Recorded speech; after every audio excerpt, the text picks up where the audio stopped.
How to fix messages not received in Jio SIM.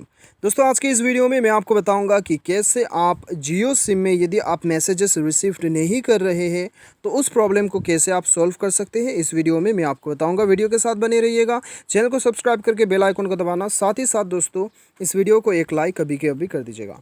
तो दोस्तों यहाँ पर आपको कुछ सेटिंग करना होगा जिसके ज़रिए से आपका प्रॉब्लम जो है सॉल्व हो जाएगा। ठीक है, यहाँ पे देखिए दोस्तों, आपको सबसे पहले तो एप्लीकेशन मैनेजर पे जाना है और यहाँ पे दोस्तों सेटिंग्स पे जाने के बाद में एप्लीकेशन मैनेजर में जाना है बेसिकली आपको। इसके बाद में यहाँ पे सारा एप्लीकेशन शो करेगा, आपको शो सिस्टम एप्लीकेशन पे क्लिक करना है।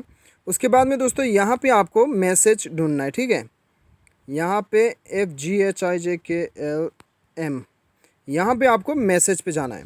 मैसेज पे जाने के बाद में दोस्तों देखिए यहाँ पे परमिशन पे आपको जाना है।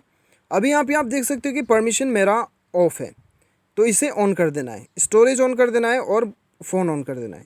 और मेन जो है वो SMS है, ये SMS आपको ऑन करना ही करना है। ये SMS ऑफ होने की वजह से जो है आप अपने जियो सिम में मैसेज जो है वो आपको प्राप्त नहीं हो रहा है। ठीक है, तो दोस्तों इस प्रकार से आपका प्रॉब्लम सॉल्व कर सकते हो। उम्मीद करता हूँ आपको वीडियो पसंद आएगा। Thanks for watching.